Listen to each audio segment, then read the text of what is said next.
హైడ్రా భయంతో బుచ్చమ్మ అనే మహిళ బలవన్మరణం చెందిన విషయం తెలిసిందే. ఈ ఘటనపై హైడ్రా కమిషనర్ రంగనాథ్ స్పందించారు. బుచ్చమ్మ బలవన్మరణంపై కూకట్పల్లి పోలీసులతో మాట్లాడినట్లు తెలిపారు. ఈ ఘటనతో హైడ్రాకు ఎలాంటి సంబంధం లేదు అని ఆయన స్పష్టం చేశారు. హైడ్రా ఎవరికీ నోటీసులు ఇవ్వలేదన్న రంగనాథ్, శివయ్య దంపతులు తమ కూతుళ్లకు రాసిచ్చిన ఇళ్లు కూకట్పల్లి చెరువుకు సమీపంలోనే ఉన్నప్పటికీ ఎఫ్టీఎల్ పరిధికి దూరంగా ఉన్నాయని పేర్కొన్నారు.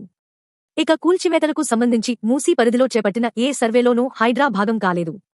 మూసీ నదిలో శనివారం భారీగా ఇళ్లను హైడ్రా కూల్చివేయబోతున్నట్లు ఫేక్ న్యూస్ ప్రచారం అవుతోంది.